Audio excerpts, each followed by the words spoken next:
Footy has a season. It ends in a point. Pointy, pointy, pointy, pointy, pointy, point. Ethan and Benjamin Castle are Americans. Watching the footy. Liam Ryan saying, kick it my way, I want to jump over the pack, and here he comes! Ryan! This is Buddy Franklin! This is the greatest showman! Got the handball off to Myers. Myers looking for the lead of Stengel. Gee, they're good. Gee, they're sharp. Razzle dazzle Rioli. Oh, who else? McDonald! From inside the centre square. Boys kick the goal. Boys kick the goal. From inside the centre. I can't believe that.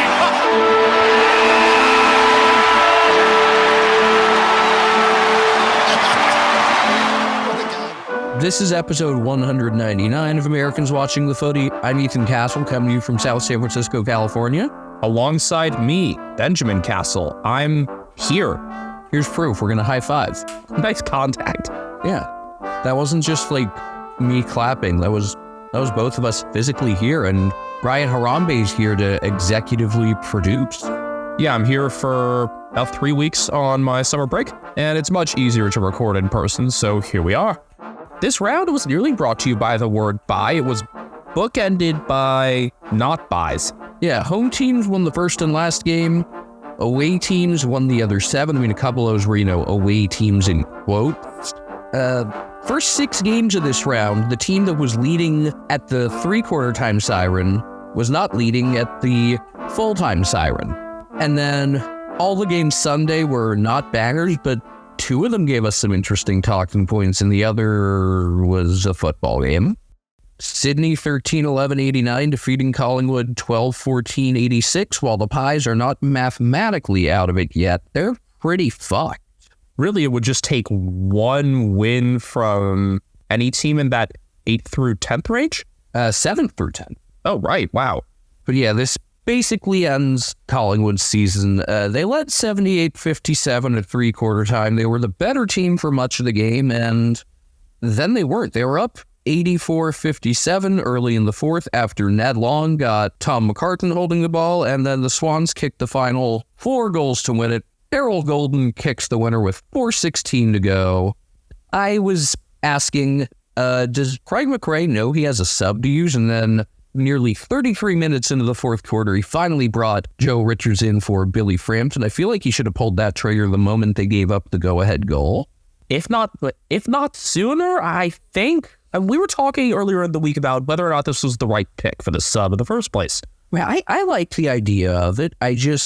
The moment you're trailing, that's when you take off the shutdown defender for someone who can create a little spark and provide some run.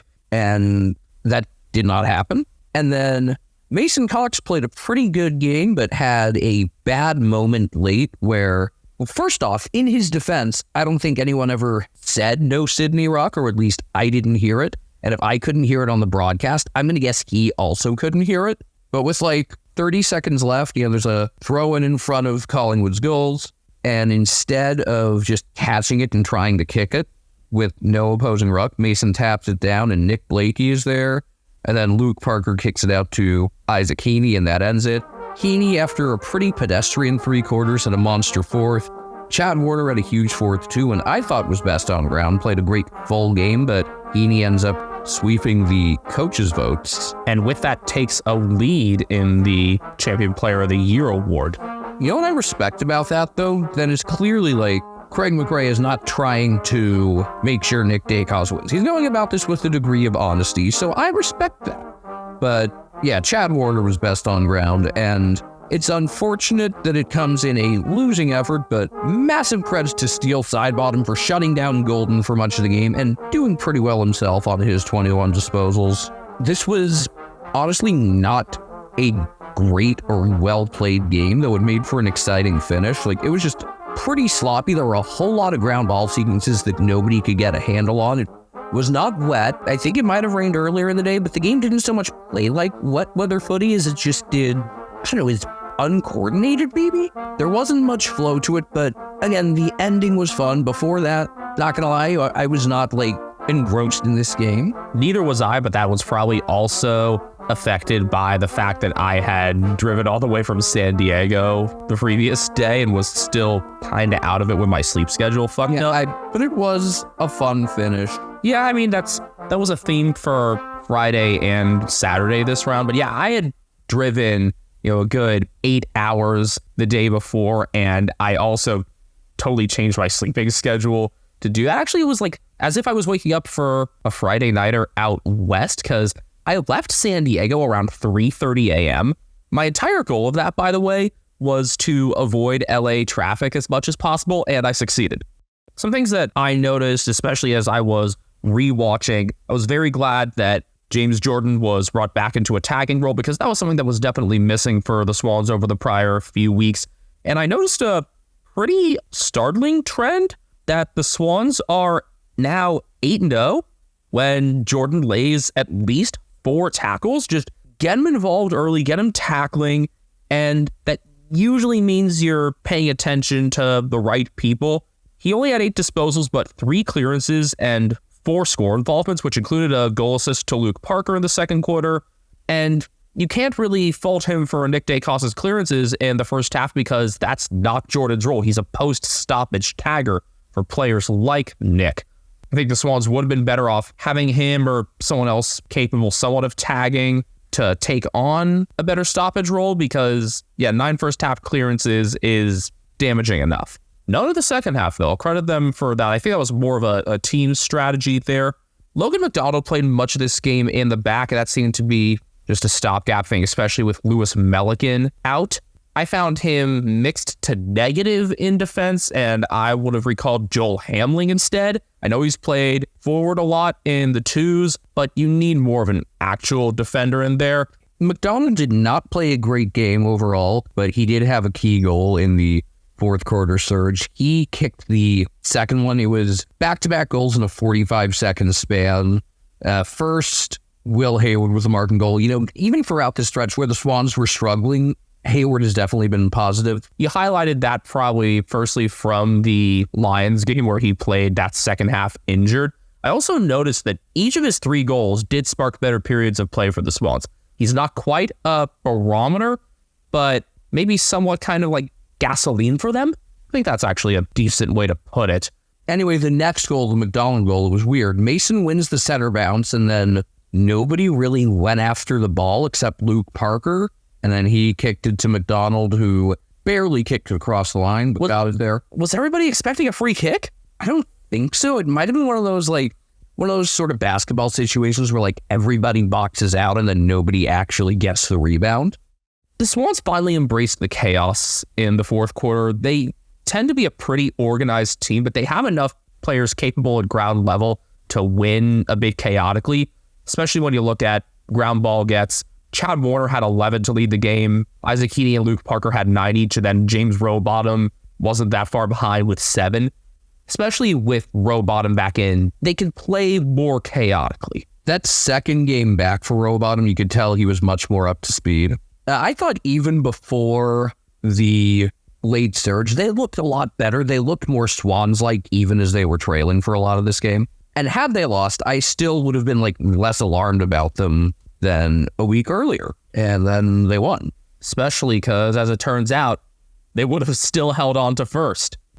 Craig McRae was among those complaining pretty vocally about a late call against Collingwood. Tom McCartan came pretty dangerously close to giving up a 50 for stepping over the mark against Dan McStay. He asserted that if we were at home, we get the call, and then John Longmire said, this is ridiculous. You have the biggest home field advantage.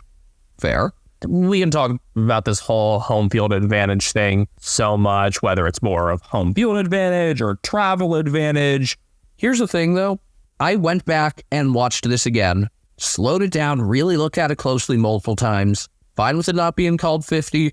If it was against Geelong, would I be bothered by it? Yes, but I'd still understand it because I thought his momentum carried him over the mark. And then within a reasonable window of time, he got back and stood it. Now, you could tell he made an effort to not make contact with McStay. And if McStay had tried to initiate contact there, I think he could have sold it and gotten it. But I think no call was correct. Like shoes on the other foot in comparison to the calls against North, which is why it's funnier in context. I am disappointed by the outcome of this game. Not that I thought Collingwood would make finals and not that I wanted them to, but it would have made for better theater with another team still in the mix. And it also would have made the minor premiership a little bit more attainable for other teams, and that would have become interesting. Now that can be wrapped up if the Swans take care of Essendon, which will be the Swans' second Friday night in a row. You know who else deserved better in this game? I said that was the case for Steel Sidebottom. Jack Bytel. First 3 quarters, I'll say so. I think in the fourth, he was sloppier and could have actually been a candidate to be subbed out, especially if you're trying to go like for Richards. In the interest of protecting the lead shirt, 18 disposals, a goal, 7 marks, 2 assists. He deserved better. And so did Darcy Cameron, who outplayed Rhodey Grundy. Like, if the Swans want to be in flag form, they're going to need, like, elite Grundy.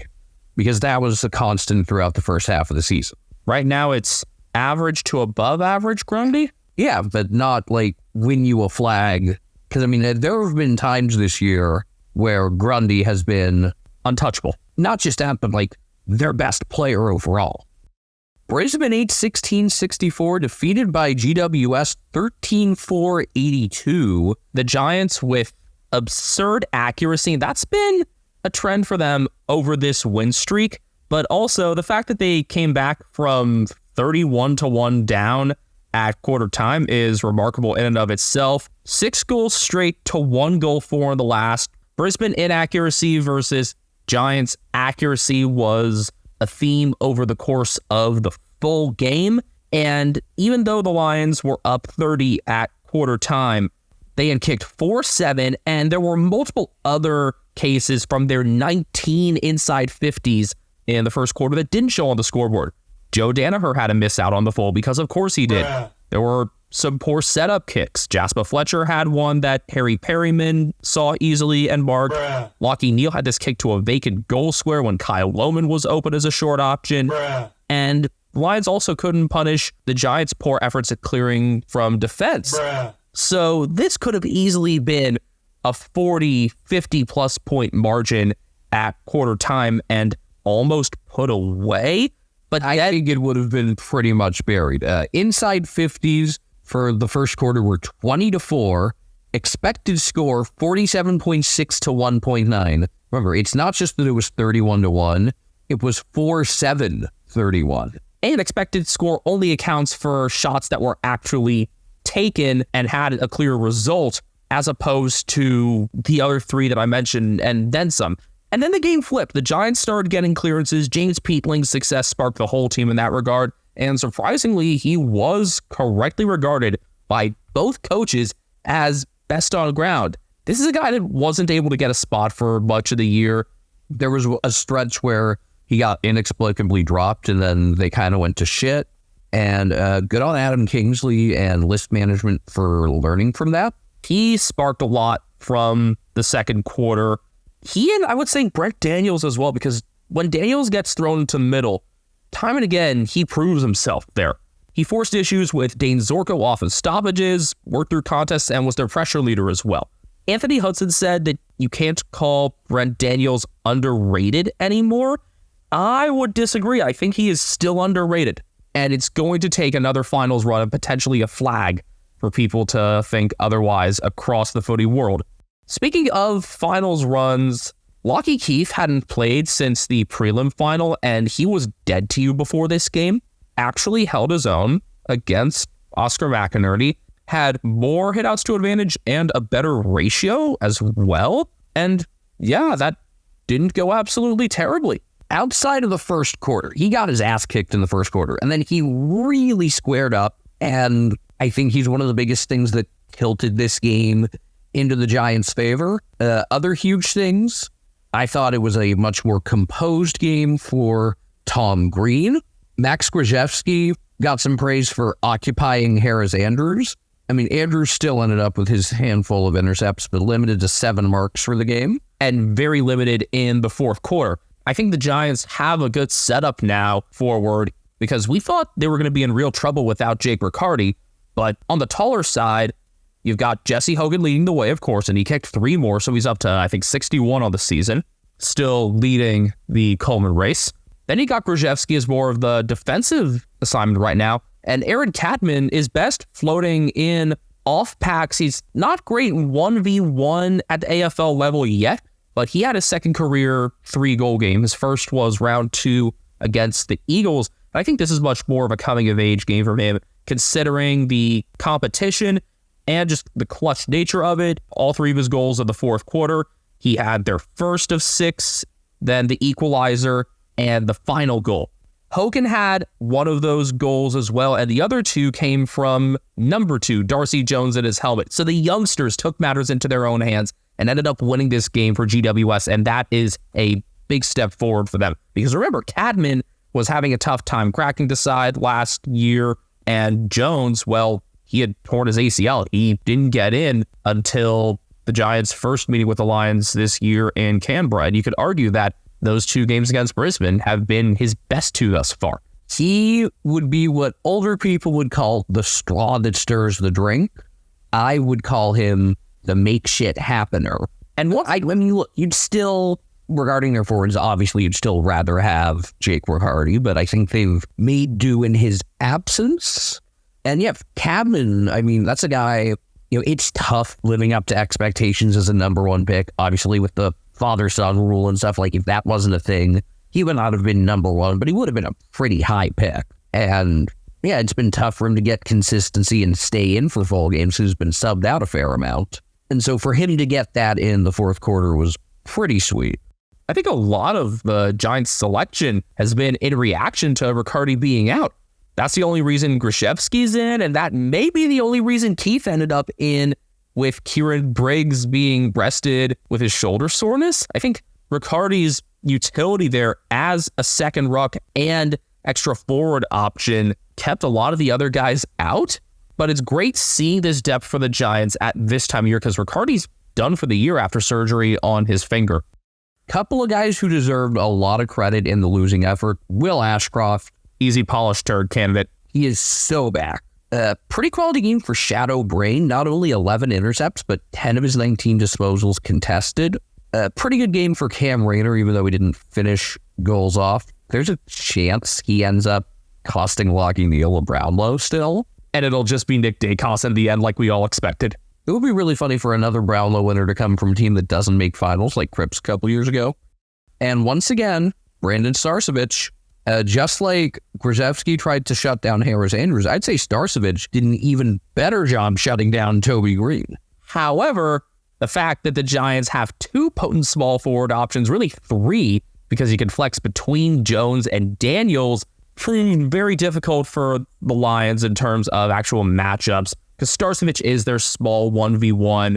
Brain is more of a floating halfback, and the Lions have regularly struggled against small forwards. Within the past couple years, Lynchy pointed out struggles to contain Bobby Hill, Jack Higgins, Ben Keys. Now it's Darcy Jones. Defensively, Sam Taylor did not get off to a good start and then had a much more composed final 3 quarters alongside Jack Buckley. And then Lockie Whitfield started as attempting to be that same distributor, but that wasn't really working. And then he got stepped on. And when he came back for the fourth quarter, he ended up as this high half forward and was an important distributor. 9 touches and assisted on Cadman's first goal. So that's another magnet they can move, especially when you have some other distributor types in the back, like Harry Himmelberg.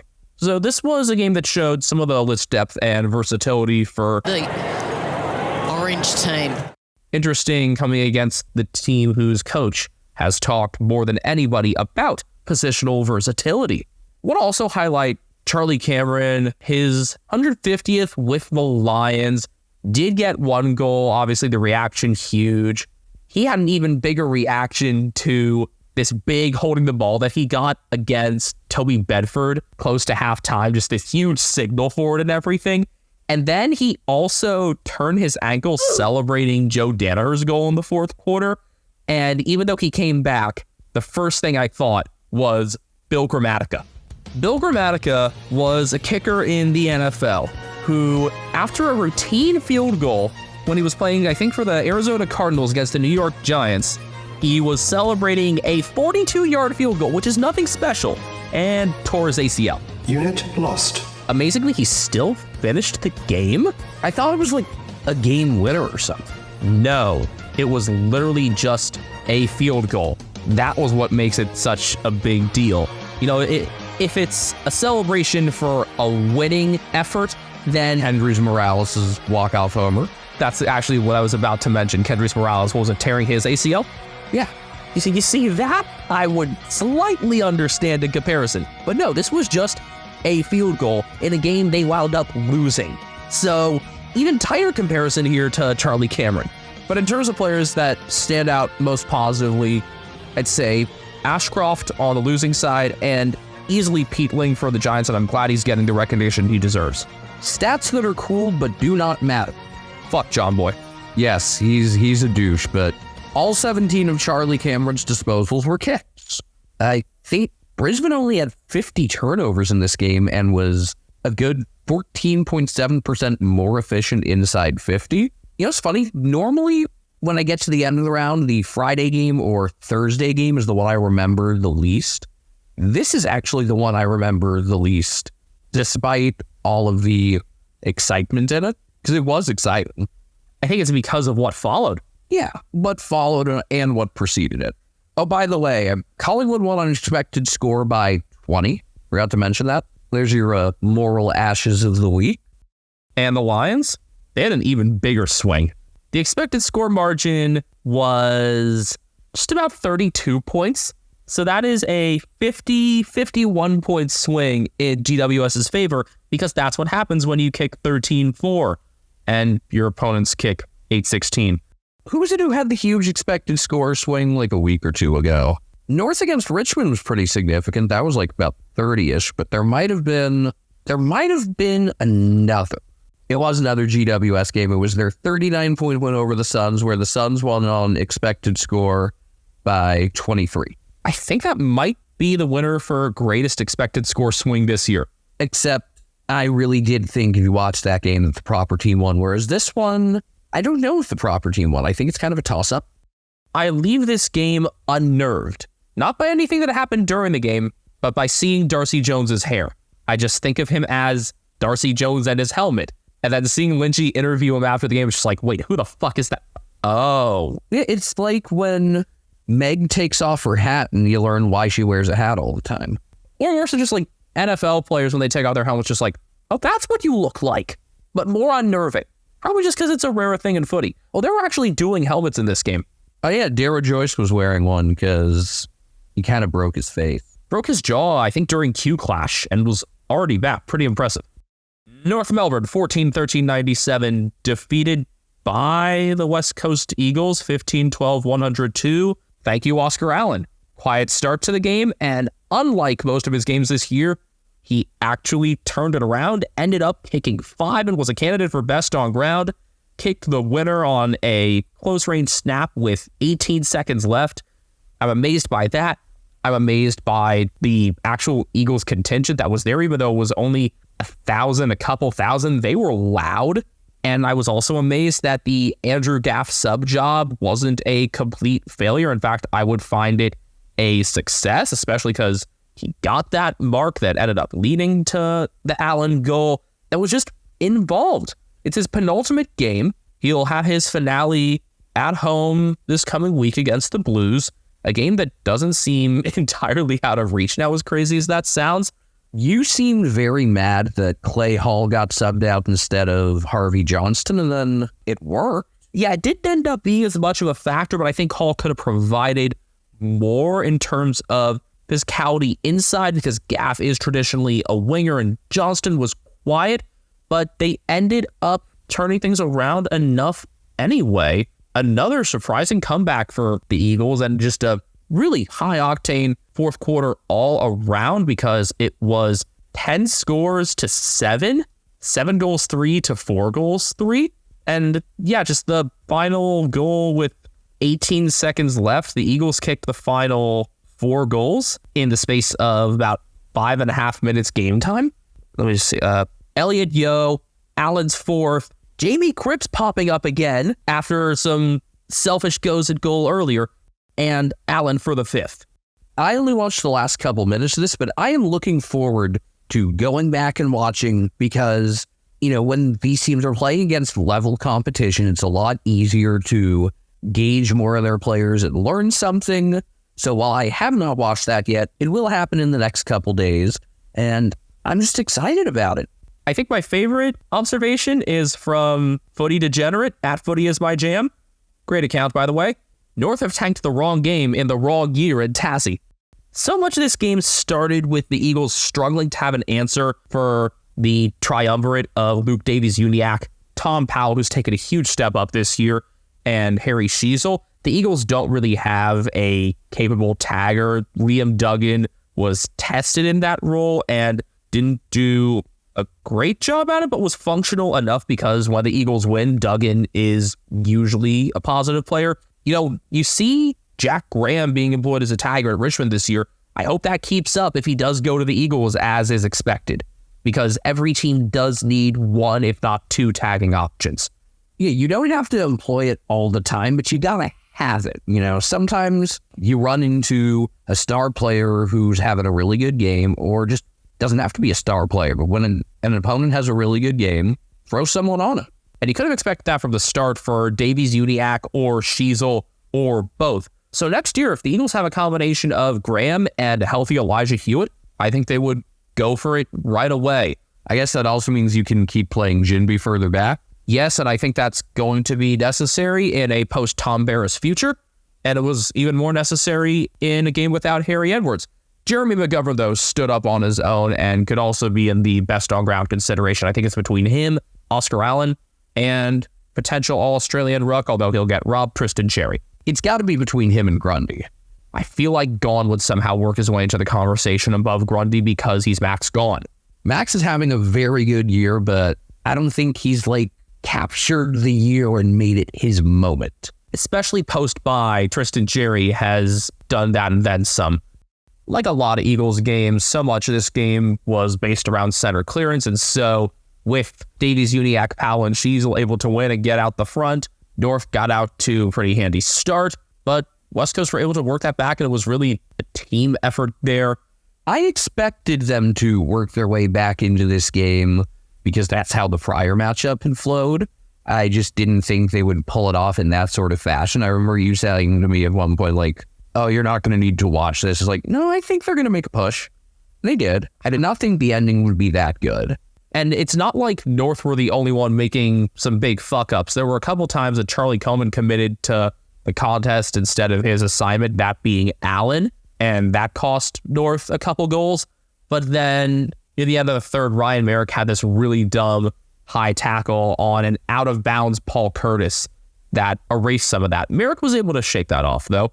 But thinking back to the middle, you have a combination of Yo and Duggan, and guess who? Zane True. This is the Eagles' first road win since the round 23 game last year, in which True had his great job as the sub with the pressure and with a goal to show for that one as well. This just seems so obvious. I didn't even mention Kelly there, but yeah, True and Kelly were the pressure leaders. And in terms of the actual disposal, it was more Yo, which is pretty typical for West Coast at this point. Inside 50, either way, obviously there's Allen, there's McGovern, and Brady Hoff shut Cam Zerhard down, kept him goalless, and was more active in moving the ball in the fourth quarter as well. He actually ran into the center square and controlled the dumb soccer kick that Jai Simpkin tried after Cripps had made it a one-goal game. I think North had so much of an ability to grind this game out, take their time with some smarter kicking, but West Coast seized the moment. I have 3 observations about this game. Number 1, Eagles fans seem to talk a fair amount of shit about North when they don't talk shit about many other teams, in part because it's easy to punch down, and in part because of the whole, priority pick deal. Totally get it. There was this thing this week about Cam Zerhard taking a jab at the Eagles and their fans for no clear reason. I don't think the Eagles were ever really pursuing him. I like it. I like random beef. Number 2, and this ties into last week, the Eagles should have stuck with the lyrics from their original song. I think it's awesome. They just need a version of their song that sounds like all the others, because literally every other song has the same sort of sound to it, even the Suns. Not quite. The Suns almost seems show-tuney. But it's still like the same singers and stuff. It fits much more. I like the more modern clubs having things that are a bit different. I want every club song to fit in this. Sorry. Like you're wanting the more Fable Singers vibe. That is exactly what I mean. Yes, bring back the lyrics about, like... For years they took the best. I think that's awesome. Our best players are all back home now. I love that. That's way cooler than anything else. Also, the lighting at the end of this game, just like the cloud cover and stuff and the way the sun hit, looked very much like a late season NFL game. And so you liked that. Yeah, like late season East Coast NFL game, I think more so. What a Ravens game looks like, starts at 1 p.m. Eastern time, what it looks like, towards the end of the game on like a cloudy late fall afternoon. Northern 1-3 when getting out to a 30-point lead this season. Now comes the part where we throw our heads back and laugh. Ready? Ready! I'll end on this. Eagles fans this year have given Liam Ryan a lot of shit. Seems like he hasn't been running out a lot of games, and they would be willing to see him moved on. I'm not sure how keen he would be on leaving, especially because he's from the West and he's got his friend alongside him now. Rockman? Yeah, I think Ryan was a big part of him getting to the Eagles in the first place because Hawthorne were really trying to make a deal work with Frio. But Liam Ryan, we'll give him credit for this. He clearly responded to coach's criticism a bit after halftime, and he got his head in the game from the middle of the third quarter. Less of a midfield role and just more occupying things forward and getting involved there. Fremantle 9-8-62 defeated by Geelong 10-13-73. Cats got off to a great start, led 24-1, got center clearances, awesome forward pressure. Freo dictated the pace from the middle of the first quarter to the first minute-ish of the fourth, and then Geelong just beat him up on clearances again and led for much of the fourth quarter. Gave up a go-ahead goal to Caleb Sarong, his third. He was awesome, but then retook the lead with 11:27 left on a Shannon Neal goal. Pissed away a couple chances to go up 2 goals, including what I thought was going to end up being a really haunting moment where Patrick Dangerfield had time to pick a ball up in the goal square. Instead, he tried to soccer it in, and he missed. Hey, they reviewed that one, though. Yeah, they did not review one that they said he missed on the full, which, especially at that point in the game, it was like a single point could really matter here. Did we not learn from Adelaide last year? I think it probably... I don't know if it was out or if it was behind. How are we not looking at that? It makes me think of the Tom Lynch kick from late in the 2022 elimination final between the Lions and Tigers, where they did review it and ended up sticking with the behind call, and Tigers fans are still butthurt. Again, someone should defend Joe Danaher. There were 5 men there, and none of them on Joe. But the Cats did end up winning the game regardless because an Ollie Henry tackle proved crucial when I think Henry is obviously still at risk of being dropped despite his showing. Sean Manna helped complete the turnover and finish the job himself with just under a minute and a half left. Patrick Dangerfield was still out of breath in his post-game interview. That was really funny. He, I think, got the perfect 10. Yeah, I liked his game. I didn't agree with that. I'll talk more about that in a bit. I mean, the way you approach talking about Sarong, it seems that you are in agreement with me that he was best on ground. Oh, yeah, he was excellent. Between the clearances, the 3 goals, to everything, he was outstanding, and I wish we would have done something to tag him. Who would you have sent to him? That's the real trouble, though, because without Mark O'Connor healthy and with Oisin Mullen in as a sub, a call with which I completely disagreed, I would have kept him out altogether. I would have, too. I'll get to that. Yeah, I would have just, once Mullen came in, thrown him on him. Otherwise, it's tough because you like having Tom Atkins tackling a bunch of different people.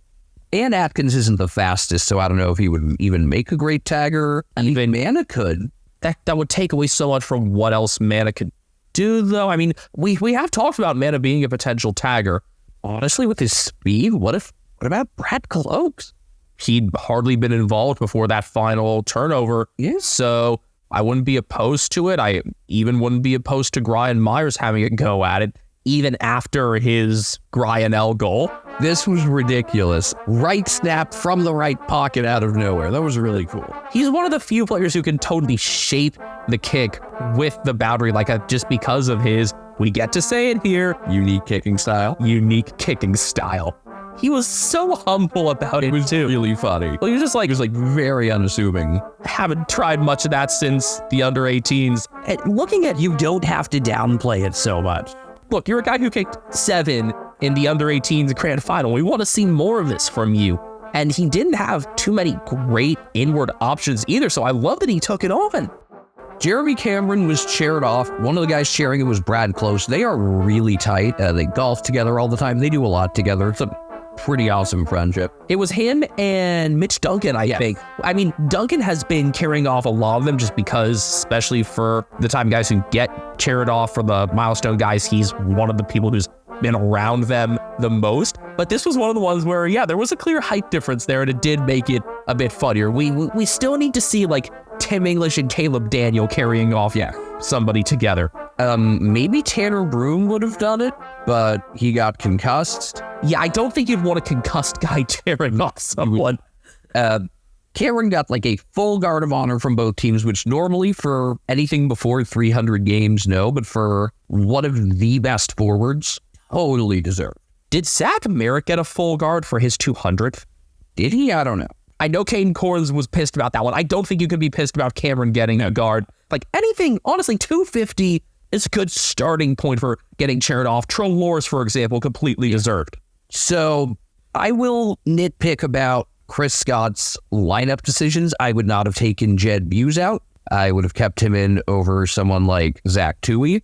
I would have not had Mullen considered as the sub. As much as I like Oshino, while some fans' opinions of him have soured, I still think by late next year or early 2025 at the worst, he's going to be a mainstay in the lineup.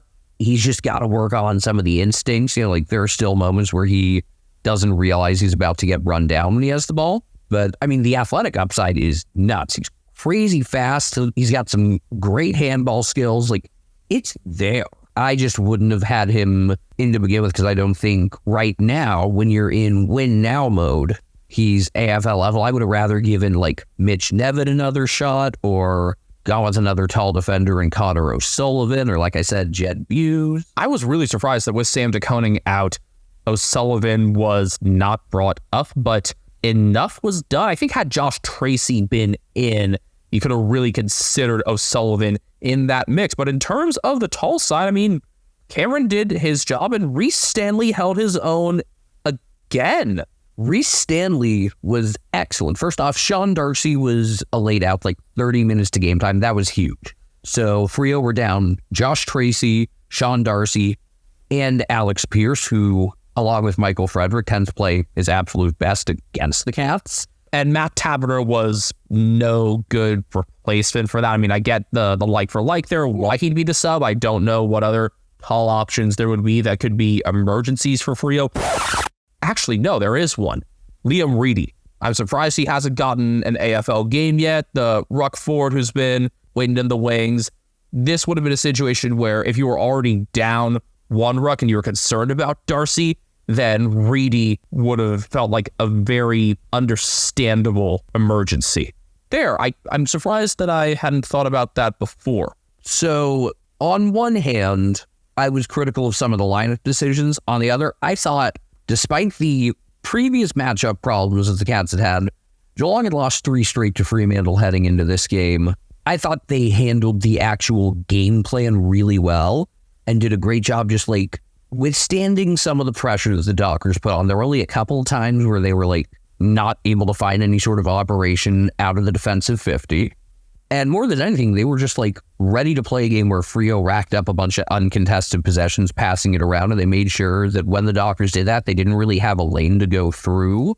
So it ended up being a game where Luke Ryan had huge inconsequential numbers, which as his fantasy owner, huge. I won pretty much because of him, but it didn't do a ton to actually affect the game.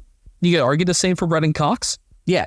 I do think Jordan Clark affected things. He, between playing his former team and a milestone game, it was his 100th, obviously he was going to get a goal. He did the Turkish shooter celebration thing, and like the Turkish shooter, he finished in second. He's not the only one on Saturday as well.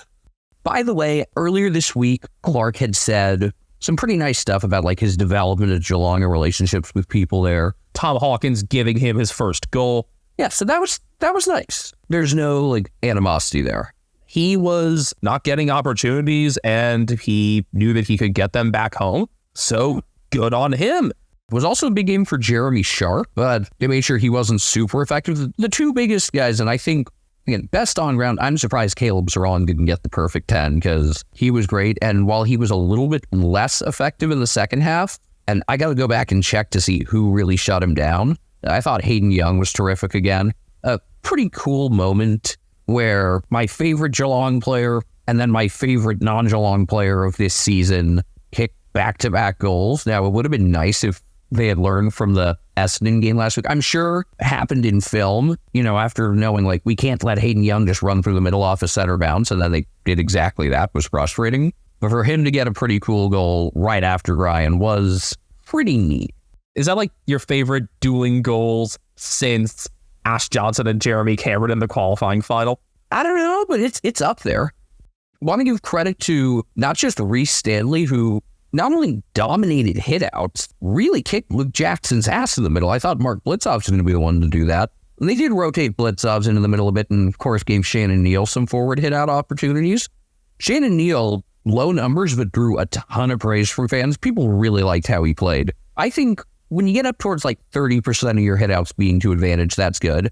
How about nearly 50%? 16 of the 35 for Reece Stanley. This is the guy who got pulled from a game in the second quarter because he was getting destroyed by Dante Vicentini. Hats off to Reece. Way to go. You are definitely in my votes for this game. It's just a matter of where. It's like top 3, top 5. And you know who I think was the best player for Geelong in this game? Like, if I'm doing Karji Greaves voting, he gets, I forget if they do 3 or 5 or how they do it. They change the voting system every couple of years. Not Dangerfield, eh? No, I thought Dangerfield was very good. And I also want to credit Max Holmes for cutting the turnovers. I said that was something that had to happen, and it did. I also said the team needed to not let the Dockers run through the middle on them. And outside of like 1 or 2 stretches in the first quarter, that didn't happen. Jack Henry, well done. Still rock solid in the back. Ended up with 8 marks. I think he gave up like 1 lead to Jai Amos, and that was like it. And during those stretches that Freo controlled, he ensured they couldn't really, capitalize in the forward 50. So Jack Henry, well done. You, I think, were Geelong's best on ground in this game. I think you hit the nail on the head earlier where the selection was perplexing, but the actual strategy, the choice of matchups, and just the general preparedness for Fremantle's style. I never understood why Geelong couldn't match up well against Freo when they had been prepared against other similar teams like West Coast that like controlling play uncontested for so long. I mean, Longmire does very much take after Adam Simpson. And yes, obviously a skill gap there between the current Eagles and Dockers. Don't exactly get what it was that had limited Geelong's success against Freo for so long. I think maybe it was just those few playmakers who were absent in this one. Tracy, Darcy, Pierce. Not like Freddie did anything crazy. Also want to credit the Freo fans. 50,600 is excellent attendance, and there was a pretty good Geelong contingent. Fun atmosphere, great road win, and a win that pretty much solidifies a finals spot and makes top 4 a legitimate possibility. Well, not just top 4, top 2. Still would need some help for that, but can definitely finish top 4 now. Last year's team, one of the biggest reasons they missed finals, 2 out of a possible 20 points in out-of-state away games, a.k.a. any game you had to leave Victoria other than the gather round. This year, 16 out of a possible 24. Now, of the 2 losses, one was really bad and the other was just playing pretty well but running into a really good informed team. This team traveled way better than last year. My one negative out of this game, this team's tackling fucking sucks right now. I have never seen a team get more tackles broken, and there were many culprits. Brad Close was one. I think the biggest culprit of all, though, was Zach Guthrie, who had a couple of really poor efforts to tackle, which is shocking because he's so strong. I think he redeemed himself with his fourth quarter, though. Oh, no, he's still doing a great job with fall movements and stuff in the fourth quarter and the instincts, and he put out a little spin move at one point to get out of the tackle, but The actual tackling itself, team has to tackle better. If they clean that up and don't allow those like dominant stretches where teams just kind of bully them through the middle, they could do some pretty impressive things. I mean, I will not say that this team at its best is as good as a couple of the other teams at their very best. I still believe that like the Lions on their best day, the Swans on their best day, and the Dogs on their best day are the best. But I think this team on an okay to good day is better than most. Just, we also know the floor is really low. But yeah, get better at tackling. Thanks. You know, Benjamin, 78% of our listeners are between 18 and 35 years old, so they probably want to start a podcast like we did. how did you know that number, Ethan? Thanks to the analytics we have for Spotify for Podcasters. Formerly known as Anchor, sorry Frio fans, Spotify for Podcasters has tools that allow you to record and edit your podcast from your phone or your computer. No fancy software needed. It's so easy you can edit it while drunk. And Spotify for Podcasters doesn't just allow you to upload to Spotify, you can also distribute your podcast on platforms like Apple, Stitcher, and more, just like we do. Best of all, it's completely free. Not only is it free, you can even make money from listener support or ad revenue. Hint, hint. Download the Spotify for Podcasters app or go to podcasters.spotify.com to get started today. And welcome back to Americans Watching the Footy, your number one source for feet picks and week picks. I'm Ethan Castle. As always, you can find me on Twitter at Castle Media discussing, well, not feet picks and week picks. Where the hell did that come from? I don't know, but I think at some point someone should make a wiki feed article for me. Good luck being famous enough. I am Benjamin Castle. You can find me at BenjaminHK01, and you can find me actually in the Bay Area for a few weeks. It's kind of amazing. Nobody's going to come to visit you. I'll go to visit other people. And of course, our executive producer is on Instagram at Cat Named Brian. He made a sound in the afternoon yesterday that I had never heard from him before. He went to pounce on a shadow, which has become a normal thing for him. But as he jumped, he went like, I don't know if the comic strip Kathy exists in Australia, but that was like all I could think of was Kathy Guy's wife. No, Seems so weird that you would think of Kathy. I mean, I've seen it in the newspaper. Just not a comic strip that I regularly think of at all. Like the only comic strip I really care about that's like actually syndicated is Pearls Before Swine. As I look at his multiple Pearls collections behind me. Pastis, cool dude. Go Bears. Essendon, 12-14-86. Defeated by the mighty Sun. 13-9-87. The Suns have won a game on the road. Their first since 2023 Round 9 at West Coast, and their first win in Victoria since 2023 Round 7 against Richmond, which I believe was also at Marble. Yes, it was. I think I remember that as a really good Noah Anderson game, but that was part of Damien Hardwick's "May I hate coming here" stretch, which was also broken by this game. He had gone 0-8-1. And the one I remember the most is the one. We've had this discussion. I've discussed Noah Cumberland playing on. More so than the week prior with Jake Arts playing on.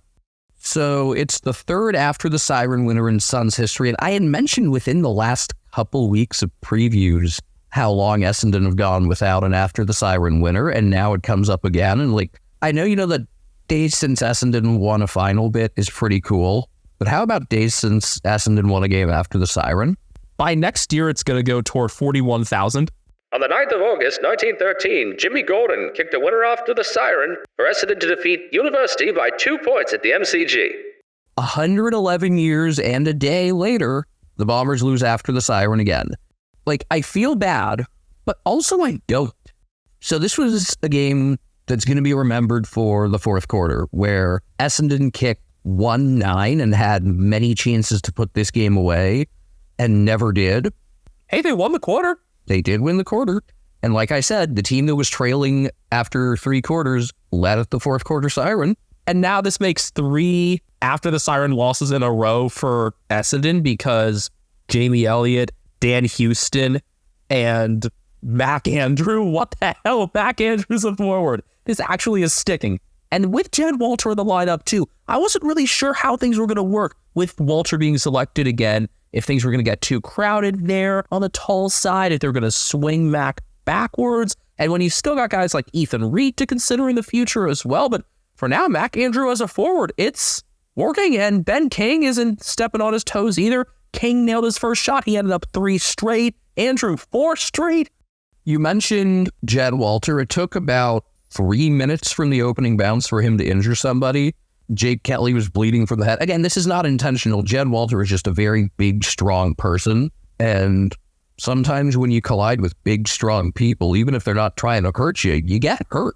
So Essendon, I thought, were the superior team for a lot of this game. Trailed by a point at quarter time, led by 11 at halftime, trailed by 4 at three-quarter time, took the lead back early in the fourth on Archie Roberts' first career goal, and then just all these chances to bury it, and instead they just kicked like 8 behinds in a row, and the Suns hung around, tied it briefly on a Sam Flanders toe poke set up by a Ben Long tackle. By the way, as critical as I have been about the Suns lately, this helps improve my perception because they showed they can, in fact, with a lot of help, win a game on the road. Help not from the umpires, by the way, help from Essendon just not kicking goals. But my biggest change in perception regarding the Suns this year, because I've talked about like how I have the same perception of them largely as I did at this time last year, except with a different coach. Like, yes, I like Will Graham. I like Sam Closey. My biggest change in perception is Ben Long, who had another 3 assists in this game. He is legitimately the glue in their forward half. It's so common for us to joke about guys being the glue who really don't contribute, but he actually is. It's amazing just considering when, I thought he was like a very unimportant pickup, and I was surprised that they were playing him up front and sliding Jack Lukosius back, and then Lukosius gets omitted this week. Yeah, I think that's the first time he has been a non-medical omission in his AFL career, so I don't know if this is really a term that's commonly used in Australia, but I am saying this positively. Ben Long is the dumpster dive of the year. He was a scrap heap pickup, and they have turned him into something. And that gives me hope for the Suns' ability to potentially do more with that because, look, you can't win a flag entirely on guys you draft. You got to be able to get a couple externally. And when you're seen as kind of just a last stop for some retiring guys, you got to be able to find some underappreciated assets. I mean, really, look at any flag-winning team. They all have at least 1 or 2 scrap heap pickups, whether that's because of off-field issues or just because that's how footy works sometimes. That's how any sport works. Tyson Stengel, Mason Cox. You could also just say weird finds like Cox as well. Like, who else is going to be a flag player who has NCAA basketball experience? Looks like it's not going to be Matthew Owies. We'll talk about that in a bit.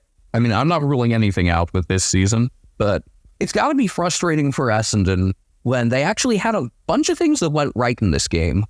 I thought Dylan Shield was fabulous. Darcy Parish had a 15 disposal first quarter and then kind of faded. Yeah, just had, I think, 12 for the rest. But I think Merritt and Shield asserted themselves over him at the start in terms of the center. And then Matt Rowell was able to get first access over all 3 of those guys and help turn things around from, I guess, the middle of the first quarter onward. And Rowell ended up having another one of his more solid games. So that's 2 potential best on ground games in a row for Matt Rowell, which after a rougher patch in the middle of the season is encouraging to see. I was surprised Shield wasn't in the coach's vote at all, and I thought he was excellent. Zach Merritt came on strong, especially in the second half. Mac Andrew kind of became the lightning rod in this game going into halftime. Got into it with Archie Roberts. He got into it with a couple of different people. They never really showed how it started, but he got into it with Sam Draper, he got into it with Roberts, he got into it with Jake Stringer. I just think Mac is not like a typically angry person. He actually seems like a pretty happy, upbeat guy. Just, he does have a temper, and when you set him off, this will happen. But he was, fans were booing him through the second half, which, understandable. That wasn't something that was happening, because of any sort of racial connotation or anything. There were definitely some comments made about him online and elsewhere that were not good. But yeah, what I really think is cool is, for a young player, because Mac is still very young, he's 20, that he didn't let that incident and the ensuing boos and stuff rattle him at all. He kept playing his game, did a good job on the forward line, and really just like became the main character of this game, and I think pretty obviously for the entire round. Sorry if there's a spoiler alert there. And then ends up, just kicking the after the siren winner. So funny sequence with how I experienced all of this. I am on this game. We split games up when they overlap, and I'm watching it live, but then pause to go on the Hoops Crew post game. I end up getting back to this. I'm aware of Essendon having an 11-point lead and know it's close, but I end up watching about 20 minutes behind after skipping through halftime and things like that.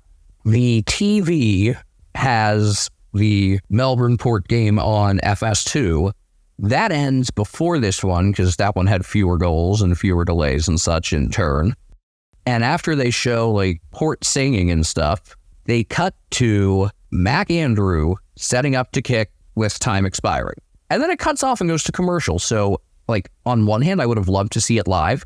On the other, it was cool knowing, oh my God, this game is going to come down to one of my favorite players kicking after the siren. And against Essendon, a club snake bitten when it comes to things after the siren. I wasn't thinking about that at all. I was thinking about holy shit, it's Mac Andrew. Yeah, Mac is one of my favorite non-Geelong players. It started really from one single moment, a chase down tackle in the VFL in June of 2022. And I mean, he's 6'7" and 180, 185 pounds. He is the closest athlete to Waluigi. Or Slenderman. I think he's more Slenderman than Waluigi because he's not bow-legged. He's got that sort of villainous streak now, though. This did seem like a very Waluigi game. Less weird trolling. Although I do see Waluigi as more of a halfback. Who else have you compared to Waluigi? I think it's just Mac. Okay, because Alejandro Kirk of the Toronto Blue Jays is definitely Wario. That I feel pretty strongly about. But anyway, so I watch, I know that it's 86-81 and it's going to get down to Mac Andrew, but I hide and I don't know who wins. I did hear, because I had the volume turned down on the other Hoops Crew stuff, people who were still talking. I know Paul hosted it way after Ben had to go, and they were yelling about something, and then I figured out, they were definitely yelling about Mac Andrew having a chance to win the game, but I didn't have any idea how the kick actually went. And when I saw him lighting up at first, he was way outside the 50. So I thought, oh man, this is going to be a really deep kick. It's going to be a tough shot. And then when I finally get to see it, it's ooh, this is actually a pretty makeable shot. Kicked it from maybe the low 40s. Before he had gone into his run-up even, he had just stepped farther back and kind of soaked it all in. You also have the time for that with after the siren. Yeah. Also, there was even more of a delay because I think Kelly had been sent off for blood for the 50 millionth time. And yeah, he just came in and drilled it. Awesome moment. Super happy for him. Again, one of my favorite players. And a recent forward convert as well. He kicked his first goal, less than a month ago? Yeah. Now he's got a 4-goal game and a siren. And the post-game interview just I love he was talking this is a moment that everyone dreams of, and I actually got to live it, and just very appreciative of the opportunity, and it's that's what you want to see. Very in the moment. It's so cool that he was able to switch this from, being involved in a pretty decent fight and catching a lot of crap and just phasing that out and then just being someone that's going to get attention just because, look, he kind of sticks out between the size and everything. And for him to have that moment was just so damn cool. Other things about this game, Sam Collins was the one who kind of set up sending a Jai Caldwell kick back in because Collins outbodied Sam Draper, and then Andrew ended up marking against Jaden Laverde. I thought this was a pretty good game for Collins.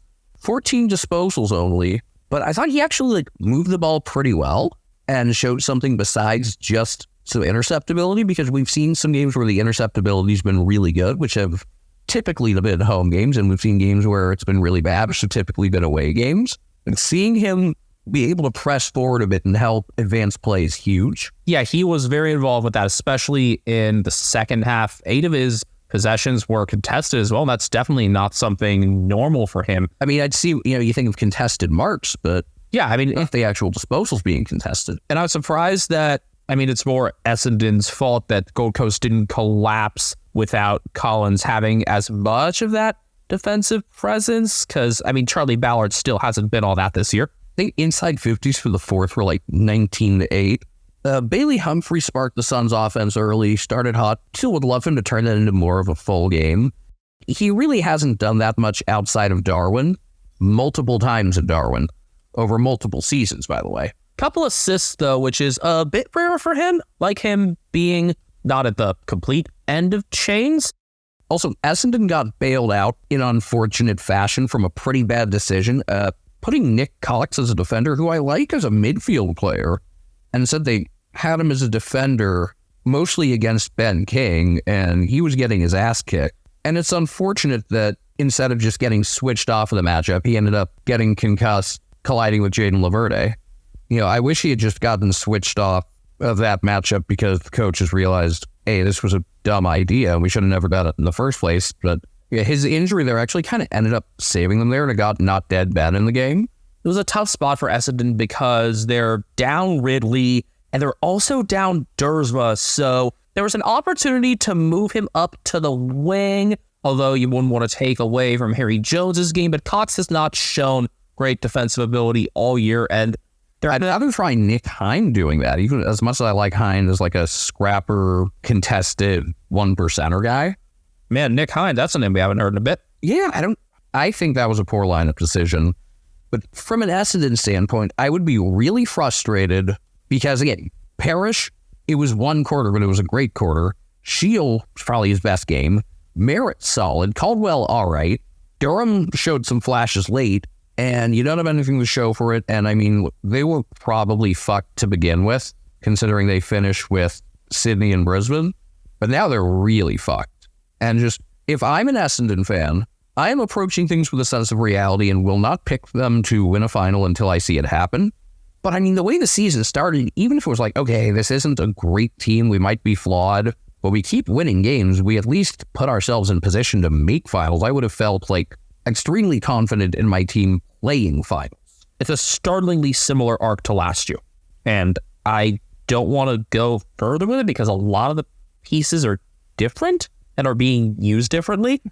I think of one thing in particular as kind of a symbol of the drop-off this team has had for the first half to the second half. First half of the season, it was really a midfield core of Merritt, Durham, and Perkins. Merritt's been consistent. Durham slid back some, but has still been good. Archie Perkins isn't even in the damn team right now.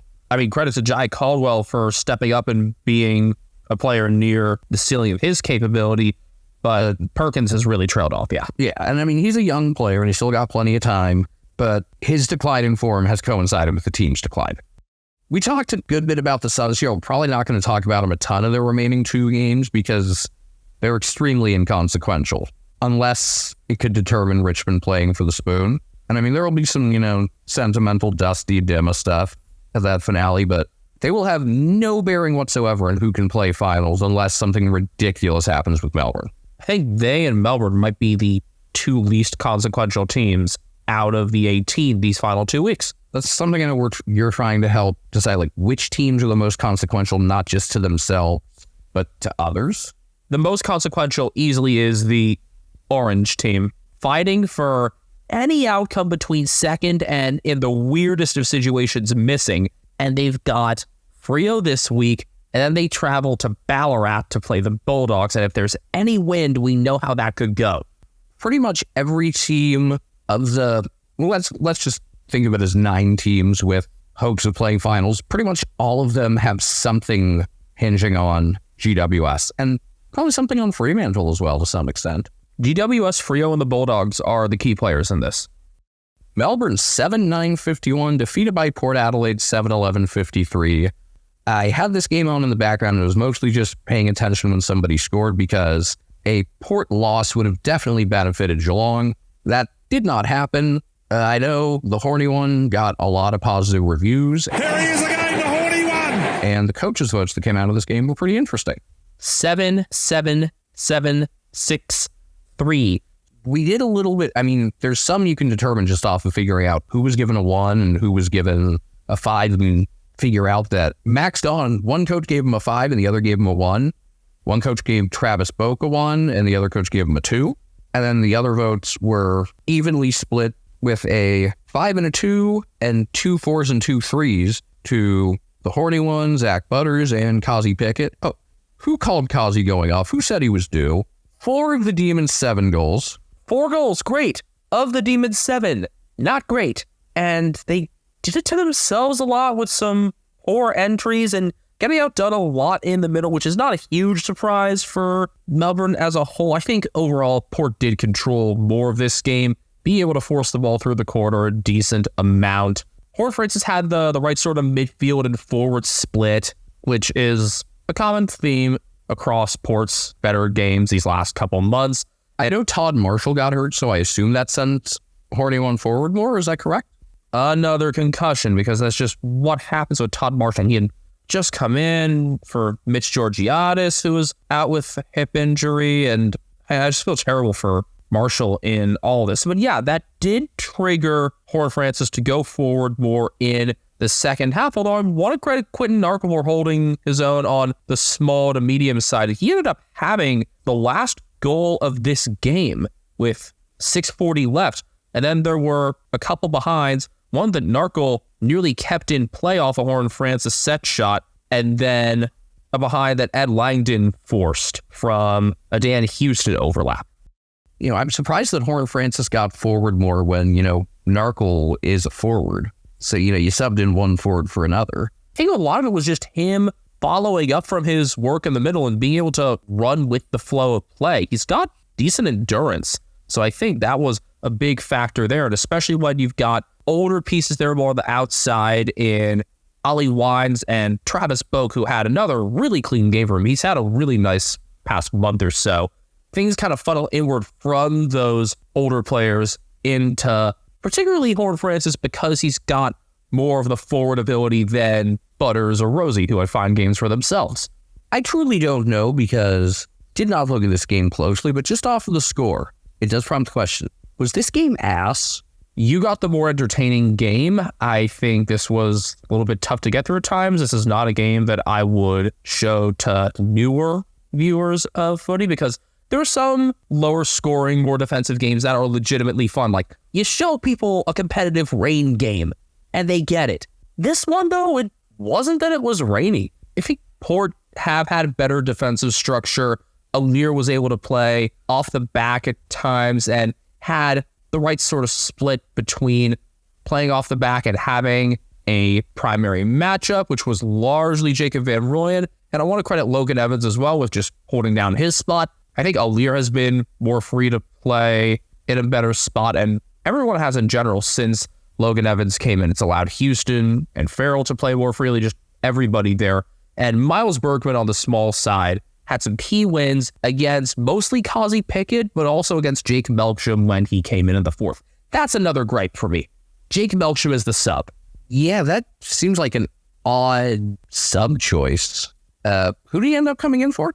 Jacob Van Rooyen, which I categorized as a you suck sub because he hadn't done anything major. Alir had been able to put enough of a clamp on him, and he wasn't a huge marking or contest presence. Well, I'll evaluate as I watch this game. Yeah, I noticed him enough to upgrade that to tactical because, 8 disposals from a forward position isn't necessarily... Yeah, I'm not super convinced on that one, but I am convinced that Van Rooyen could have been useful down the stretch and just still occupy one of those other targets, whereas Melksham could have been an extra defensive forward option and should have been in there from the beginning for that assignment. If you put Melksham on Alir from the jump, it's a lot tougher for Port defensively, I think. Yes, Bergman will still get opportunities, but Logan Evans isn't as much of a one-on-one defender. No, I think of him as a wing ball mover, like moving from the fullback pocket to halfback flank.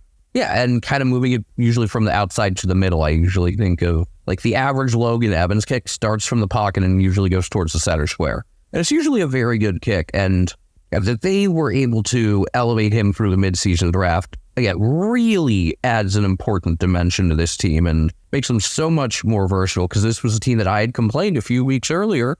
They just go through the middle. They never play to the outside. And they know when to shape things to the outside as well. Get Jace Burgoyne involved, or Wines and Boak helping out, going more upfield. So there are enough pieces there. Melbourne also tried putting Clayton Oliver in halfback early in the second quarter. Against Jason Horne-Francis, failure. Against Willie Rioli, failure. Against Darcy Byrne-Jones, failure. They stopped that after that. But to show that A lot of teams, while I wouldn't have made that decision in the first place, a lot of teams would just stick with it. I respect that they realized, okay, this is stupid. Let's stop, which is honestly like way better than a lot of teams. Well, yeah, I also want to highlight, if you put Melksham on a leader, that forces Zerk Thatcher into a much more difficult spot. And he had one of his derpier games, especially in the second half. See, I never think of Zerk Thatcher as especially derpy. I mean, I guess he'll derp now and then, but I think of him much more as, like what is his legacy to me? Getting thrown into matchups against far taller opponents than he should ever have to face. And it's like no fault of his own. He's just stuck wearing it. Yeah, so Melbourne should have forced that exact thing and didn't because Melksham wasn't on until the fourth quarter.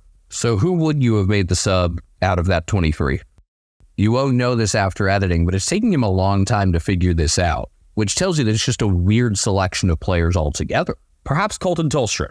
Adding that extra piece to help on the outside, it's not that Ed Langton can't handle it, it's that Billings tends to fade as games go on, and did here wasn't as composed in the second half. Maybe the solution is just Billings to always be the sub. Especially near the end of the year, you want to try players in different spots, and this was a team that was on the outside of the finals picture in the first place. They were already pretty much done for. Yeah, I'm thinking Tolstrup. But like if you were, like, hey, we have to win this game, I would lean towards Billings. So you have that really good performance in the sub role. I just really admire the defensive work Bergman did after basically getting the corked butt, not like the camel. Sorry, I'm just thinking of like Patrick's butt cramp, or like, it's like a spring, basically. That too. Or like, I guess the shape would be more like an egg beater or something, or a whisk. Well, he had this really big collision early in the fourth quarter where he came down really hard on one of his cheeks and was clearly laboring through the end of the game. This is Bergman you said? Mm-hmm. Okay, start for a second. I thought you said Butter, so that didn't match up with the notes. But still had enough having and winning of contests against first Pickett and then Melksham to help preserve this win for Port on the defensive side of things. I know Bergman is not on a long-term deal right now. I think he's out of contract after next year. There's been talk about him returning home. Maybe to North? Maybe with his brother? I don't know. I'm thinking more, looking at his hair, he could use a thin headband. Yeah, hey, and as Jake Kolajashny continues to age, and guys like Jed Buse get phased out, I do think he does need to worry a little, though. If he has that injury again, they'll have to put him in the iron butt. Oh, man. It itches.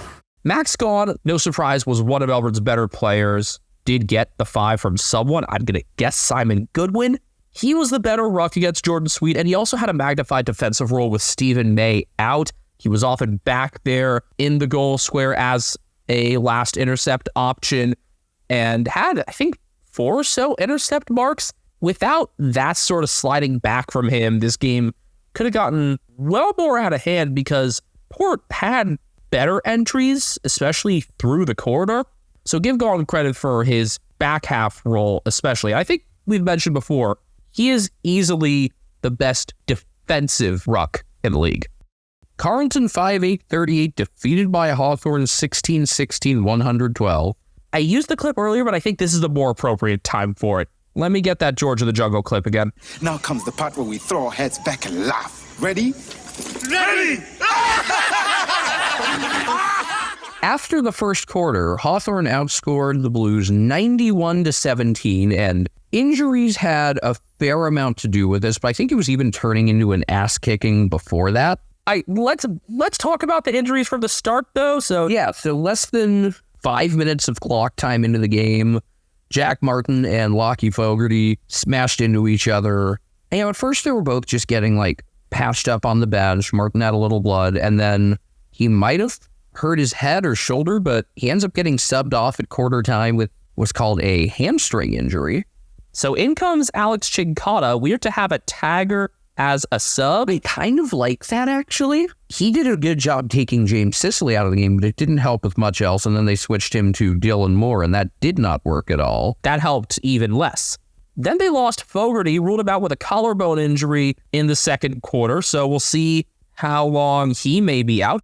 Then Jordan Boyd's playing through a hip injury.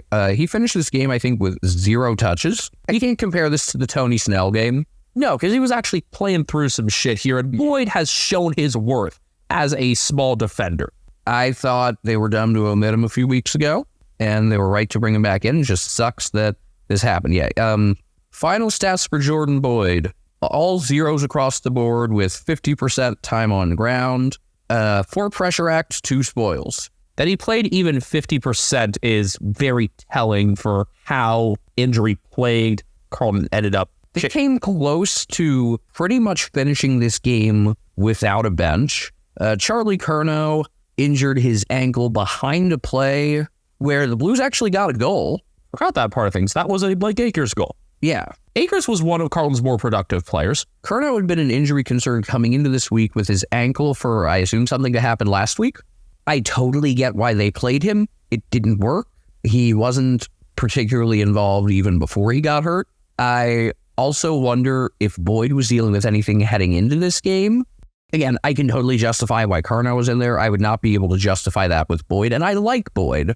But if you're going to have a player in at significantly less than 100% from the start, it better be a guy who's like so good you have to keep him in, not a quality player where it's more just you're scared of what's behind door number 2. Sounds like the difference between, well, Charlie Curnow and Jordan Boyd. And the carnage continued. Adam Saad did his hamstring too. Again, takes a lot of bounces and he injures his hamstring. Oh, bounces, I forgot to mention earlier. Max Holmes had 11 of them, including like 6 on one play. And they didn't get a goal. Yeah, which was a real shame because, you know, I'm talking about like Jordan Clark's 5 bouncer. Well, now Max Holmes has, I think it was 6. Did Tom Powell have a 4 bouncer? I think it was McKercher. Colby McKercher, I think, had a 4 bouncer that same week or the week later. It was like a week later, yeah. Right. That was the same North game in which Tom Powell had his Torp assist. Was that against the Suns? So continuing on here. Yeah, so Saad does his hamstring because that's unfortunately one of the things he most commonly does. Before that, Mitch McGovern had gone down to the roof with a shoulder injury as Curnow got ruled out. So at that point, they had a 1-man bench. McGovern comes back in, then Saad gets ruled out, and I guess at that point then it is a 1-man bench the rest of the way, and that's with Boyd significantly hobbled. The Blues ended up making a whopping 49 interchanges in this game. Lockie Cowan also finished this game sore. And Chincana was hobbling also, and we learned that in the final minutes, Harry Mackay did something too. Listed as leg. So, like, this trip to Perth is an actual worry.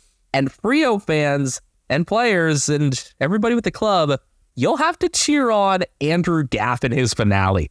Or just hope that the rest of the team plays well and he doesn't. You're cheering on Gaff by proxy. But even without the injuries, the tide had already turned Hawthorn's way. It was kind of their way from the start, really. The Hawks now have surpassed the Blues on percentage and are currently in the 8, and Carlton is not. I chalked the dominance in this game really up to 3 players, and I was surprised that the one who really started everything from the middle didn't get recognized in coaches' votes at all. We were very close to a perfect game here. Yeah, 9-9-6-4-2. The top 2 votes split between Dylan Moore and Massimo D'Ambrosio. So, nothing wrong with D'Ambrosio's game, just definitely, I thought he was just as good as he was. It was his more impactful stretches were once the lead had already been blown out pretty far. Yeah, he was awesome, and I love that he's getting some All-Australian mention now. We're adamant, though, that when you're looking at votes for blowouts, look at the players who were the reason why the game got out to that margin in the first place, who separated things out. And that's Jai Newcomb. It was Newcomb in the middle, Moore in the forward half. I mean, you could make a case for Moore over Newcomb because he did have a bigger, full game impact. And Jaron Impey really sweeping around the back and controlling things and in harmony there with Carl Amon, and Impey did get recognized and deservedly so. Second big quarterbacking game like that for Impey in a row. That's a role that's been necessary for him to take as Sicily has been less prominent and, definitely playing hurt, obviously, with the shoulder and all that. And Josh Weddle also is just this amazing rover now and had his first 3-goal game, a couple brilliant kicks, doing the number 23 jumper proud. But in terms of the way this game flowed, it was Nuka with help from Warple at stoppages and ground ball gets, and then a combination of Dylan Moore, Nick Watson, and late in Harry Morrison working the half forward into the forward 50 and profiting from there. Cal Shadir with 3 goals as well. Brody Kemp was no match for him whatsoever. Whatever's behind door number 2 can't be a downgrade from the way Brody Kemp's playing, right? I can't think so in terms of one-on-one defense. No, and I just wouldn't have him in there. Unfortunately, no. When he started the year off better, including defensively, and was my sleeper for a reason. Also, Lloyd Meek got the better of Mark Pitnett, though Pitnett did get 11 of his 26 hitouts to advantage. It still didn't lead to much. I think that's more of a knock on the guys around him. Morrison, maybe the best game from a late in this season. Also, Jack Gunston again, showing he still got something in the tank, kicked 3-1. I had said I would have left Deere out, and instead he stays in the team and plays really well. Dunston limiting a combination of Kemp and Weary was really Dunston and Deere both having a bit of that defensive job, and Deere just naturally does that with his aggression into contests, so that's not a surprise there. And it wasn't a surprise for Dunston either, considering he'd done such a strong job against Sam Taylor the game before. A lot of this game, though, if you are looking at the midfield and where things came from, Patrick Cripps and Matthew Kennedy did all they could, but they are not by any means among the faster players in the league, and Hawthorne took advantage of their speed. Even when the Blues got immediate stoppage wins, things just flowed so much better for Hawthorne, and the Blues losing 2 forward half players in the first half was telling in terms of the definition on their entries, too. It was a rare down game for Wiedering. Dunston had a bit of a role in that. I thought, though Nick Newman's disposal numbers ended up kind of high, I thought he was pretty quiet. I thought same kind of applies to the Hollins brothers and Sam Walsh. Walsh has definitely cooled off in recent weeks after really going on a tear once he came off of his hamstring injury at the start of the year. Also, I realized I did the math. This game drew 84,773, the second highest Sunday attendance of the year, and the only higher one was the King's Birthday Eve game. So that's the second highest crowd outside of holidays and Carkle.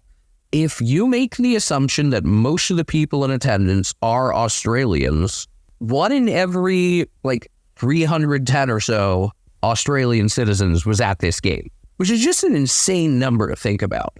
And they saw a clapping, and the contrast between Blues radio and Hawks radio was beautiful. I honestly wish I had tuned into Hawks radio during this game just to hear Stephen Quartermain on the call again and just the interactions with him and Dipper and all that. I'm not sure what the crowd ratio actually was because you had a lot of Blues fans leaving early, but it seemed close to 50-50.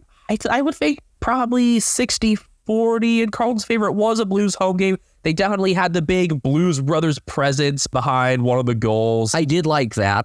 As a non-liker of Carlton, I liked that. Yeah, it's a shame they couldn't both lose, but this another statement game for Hawthorne, and considering their remaining games, I would say they're much more likely to play finals than not right now, and it's probably at the expense of one of Carlton or Fremantle. Or there's an outside chance that it's the Bulldogs. Highly unlikely considering their talent level, but it would be wild because they are totally a team that could fuck around and win the whole thing and could also just fuck around and miss finals. It could be a total 2016 situation where they win it from an elimination final. Or they could finish top 4 still. Or they could miss entirely. The Bulldogs are such an enigma for us. Even more so than the Saints. Well, actually, I don't think the Saints were all that crazy for us this week. Richmond 7-9-51, defeated by St. Kilda 15-9-99. A defensive-minded game. Very much a Ross Ball type game where the Saints were the more fluid team from the back and on the outside. This is another game that I would not send or sit down and watch with newer Aussie Rules fans, but had enough enjoyment out of seeing some things click for the Saints, and that was even without Matthias Filippo because he was a late out with some sort of illness.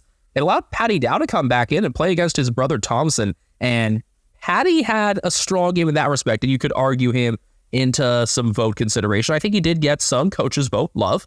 I'm stealing your joke. this game was not popular in Madhya Pradesh. There's a lot of Chernobyl references. There are nowhere near enough Bhopal references. Like, it's kind of like been buried in history. Probably because the company at fault was American, and because at the time it happened, India was not a world power, I would say. Yeah.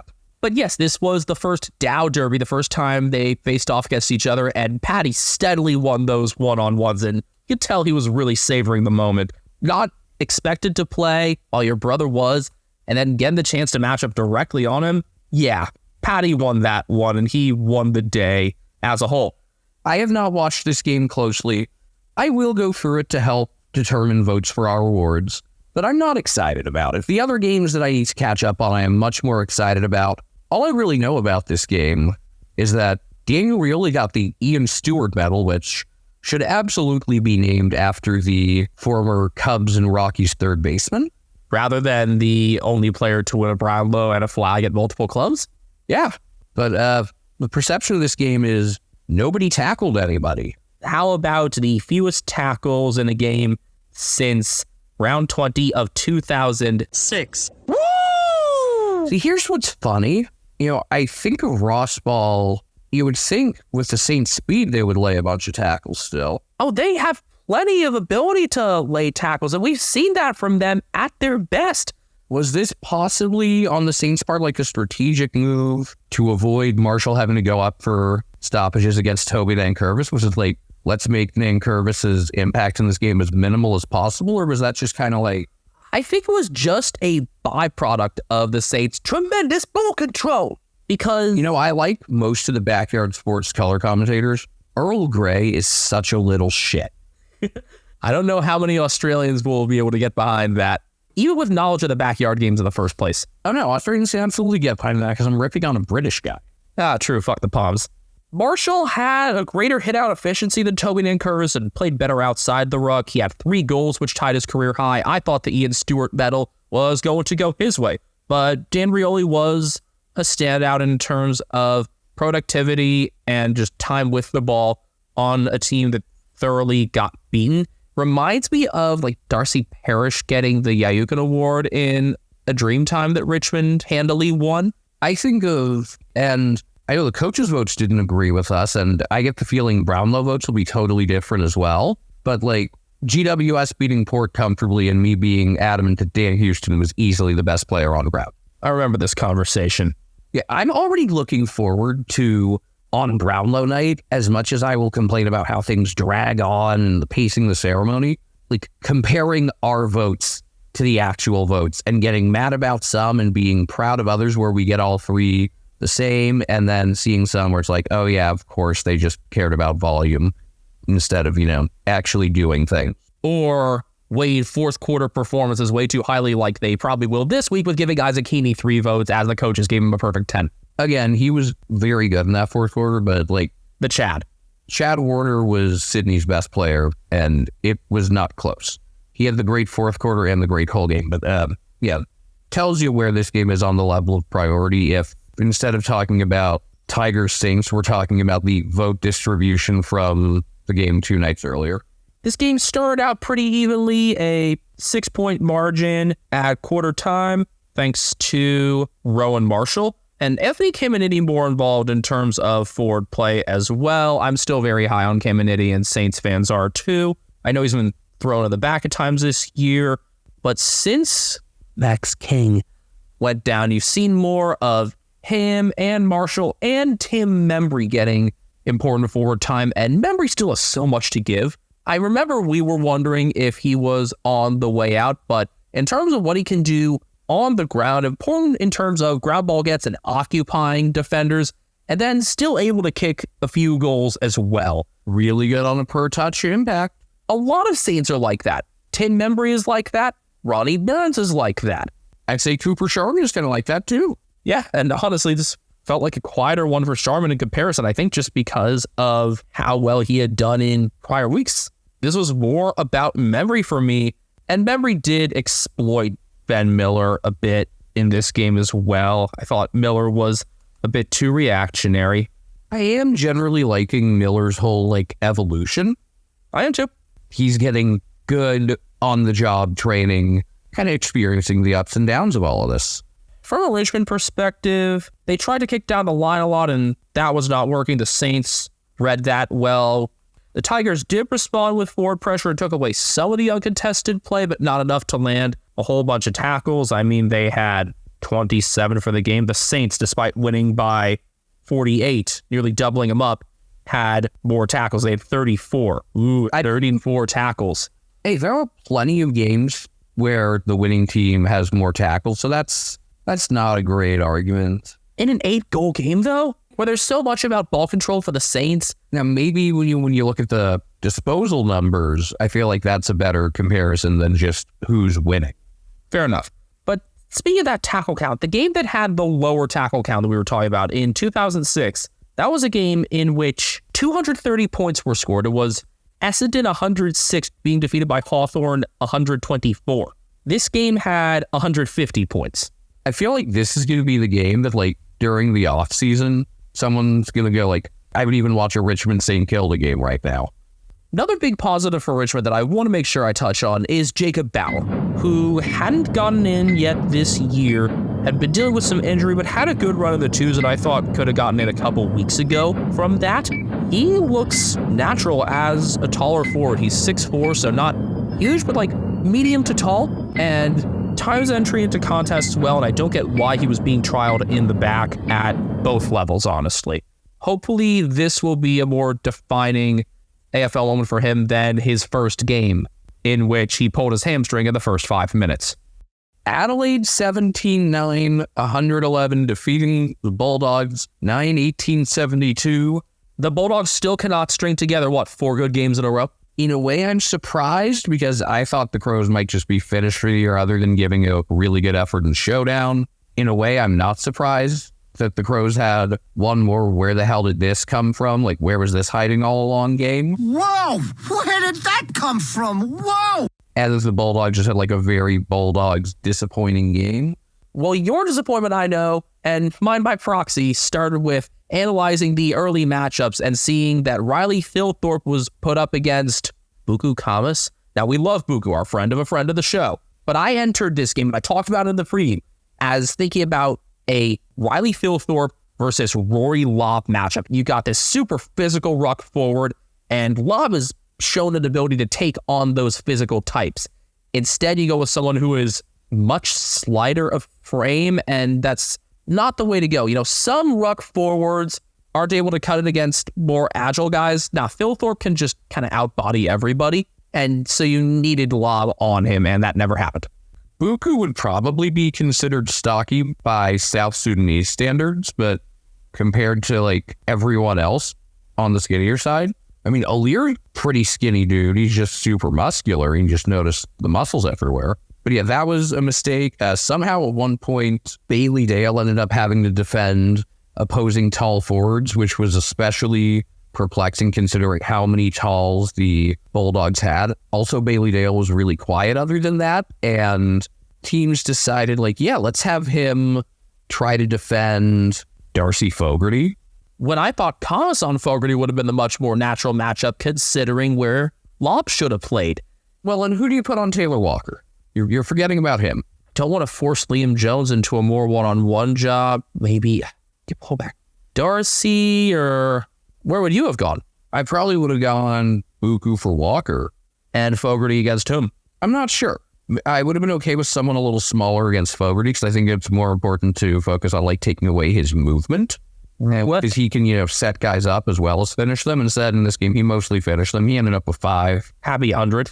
He has a damn accurate kick. 2 assists for him as well from his 9 touches. Darcy Fogarty has now kicked in 100 games, 156 goals to 69 behinds, and 56 assists. Oh, nice. This year, Fogarty has kicked 39-15, his most accurate season on record. And how many assists does he have? 14. Yeah. The forward future is bright for Adelaide. We've said that all along. With Isaac Reichen coming back in this game, we got him in the midfield more, and he ended up with 3 assists. And I thought it was actually a pretty quiet game for him. I think because he set the bar so high. He did not have a poor game by any means, just probably not in anyone's votes, but still pretty good. but Rankin and Rochelle can combine for a lot. Ben Keys, age 27, maybe his best season yet. I'd say definitely his best season yet, actually. His best season as a forward. I mean, I've seen him with some pretty big midfield hauls, but as a forward, certainly his best. 3-1 with 10 score involvements for Keys in this game. And then the taller side, there's the combination of Fogarty and Thilthorpe. And also, Lockie Gallant kicked 8 into Sandful.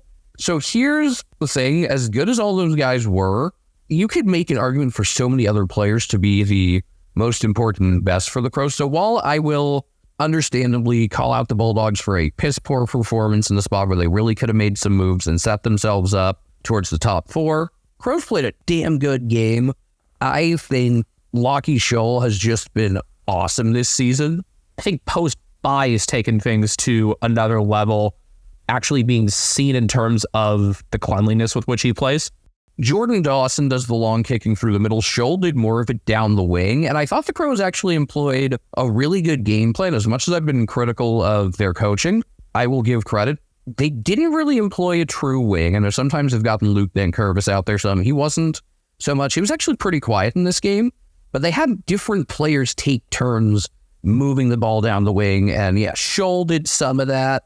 There were times when it was like Josh Worrell or Max Michelini. I love the way Worrell and Michelini played off each other.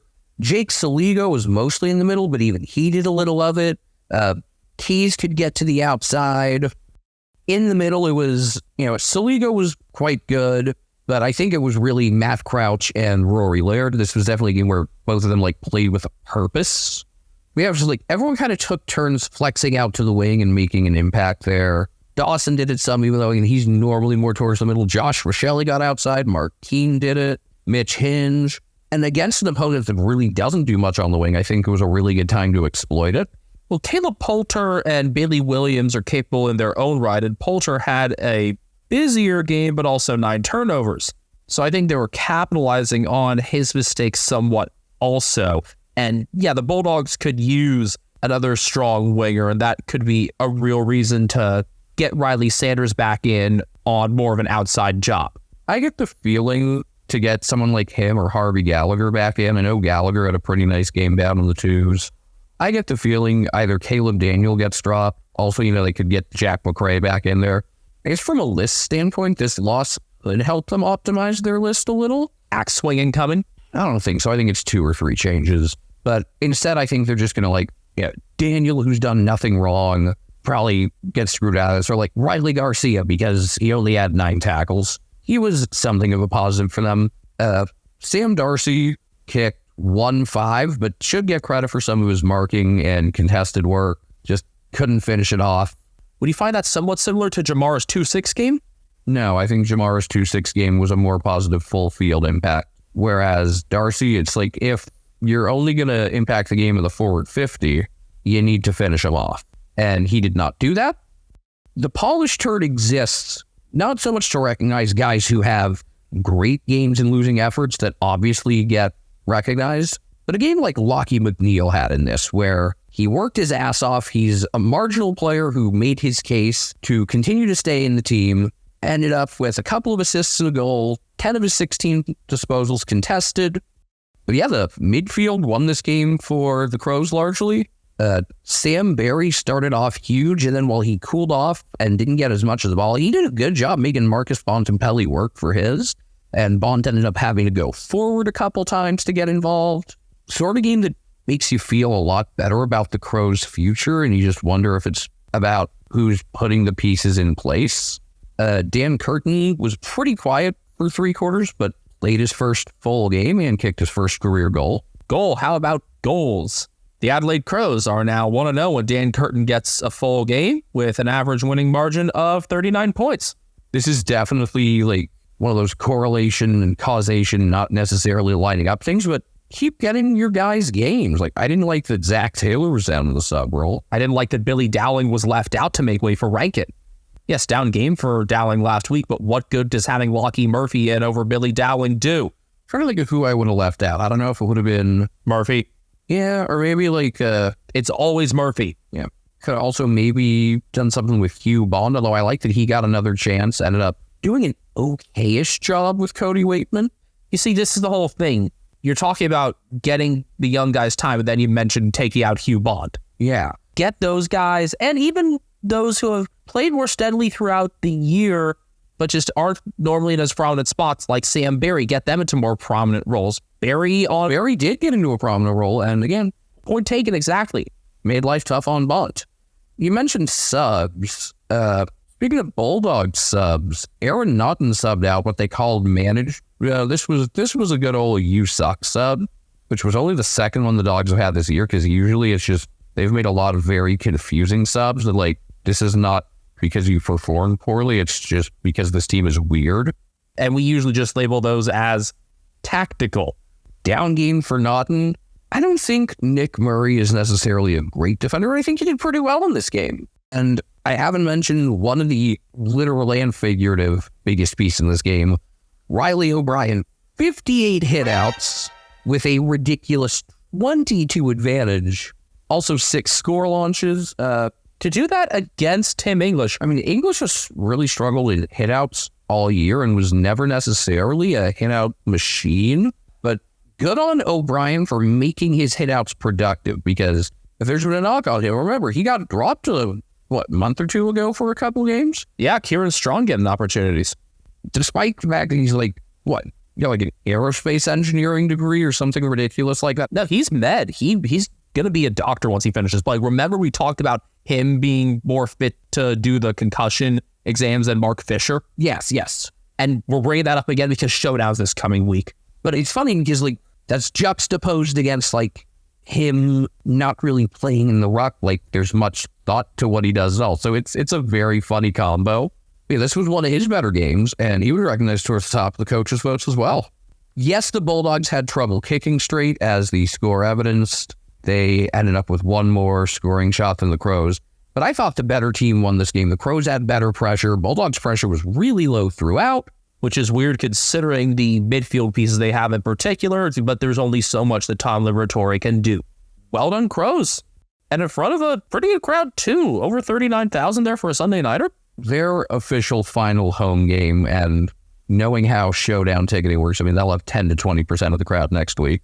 So this really was the last chance for a lot of fans that are not happy with this team, and understandably so. Still coming out, and this season's been a major disappointment, but this is going to be our last chance to see them for months, so let's go. I'm disappointed that doesn't really happen with Melbourne, where, like, I don't like to blame fans for not showing up. A lot of times there are reasons, but, like, Demons fans, what gives? I know there's some talk about some players that want to leave, but, like, your club is not a dysfunctional mess completely, and, like, it's not like they've done anything to affront you, or it's like you shouldn't want to give them your time and effort and money. Can we get some more D's fans in the building? Come on. It's never going to happen, but I want D's games to be moved to Marble because of how shitty the attendance has been. I do too. Mark of the week, round 21, was Zane Dersma over Noah Balta. Good choice. I mean, that might be a finalist along with Bobby and Jamie. And we know what number 1 is, and we think Bobby's is number 2, but this has been a better year for marks than goals, although I do think this week's goal prop was decent. Your mark nominees this week are Harley Reid over Aiden Core, Sam Closey going with knee in the back over Jade Gresham, and then Jack Sinclair going back with the flight and avoiding getting his brain turned into oatmeal, and Jacob Bauer possibly also getting his brain turned into oatmeal. So it's good that nobody got hurt, but also was definitely the least impressive of the three in both of our eyes. Yeah, I mean, there's some going back with the flight marks, like Sam Walsh's winner from a few years ago, where, yeah, we can see it. Not really this one, where there actually wasn't really a collision. I'm going to go with Harley Reid over Aiden Core. I think the hang was a bit better, and the height too. But yeah, Zane Dersma, just thinking back to that one, he nearly straddled Noah Balta, and then got dropped to the sub, and lost to the Eagles. Your goal of the week last week was Harry Mackay with that 4 bouncer ahead of the quarter time siren. Probably the best bouncing goal of the year next to Bailey Fritsch. This week's goal crop is one of the best of the year. If not the best, you had Eddie Ford crumbing, shaking Clay Hall and Jack Darling, and snapping through Clay Hall's tackle. Even against the Eagles, I couldn't help but be happy for that because it's Eddie Ford.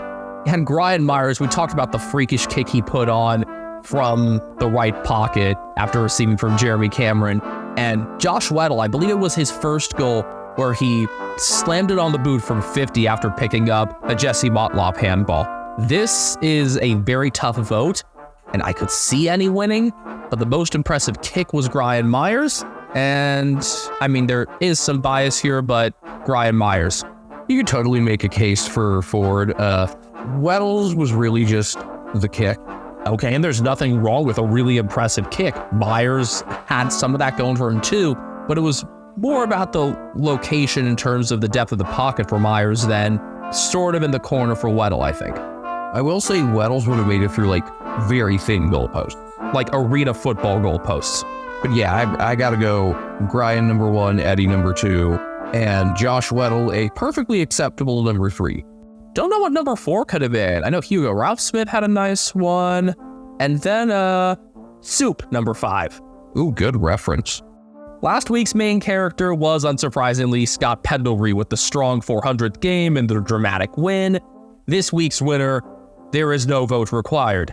As we said earlier, it is Mac Andrew. For the tussle with Archie Roberts, for the goal after the siren, for the sudden great couple games as a forward, for everything about Mac Andrew, it's Mac Andrew.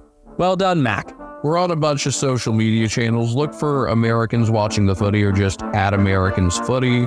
I'm on Twitter at Castle Media. He's on Twitter at BenjaminHK01. Brian Harambe, who has been present for most of this episode, is on Instagram at CatNameDryan. Next up is episode 200 for us. Find us and cheer us off. This episode is over except for this line. You win this round, broccoli.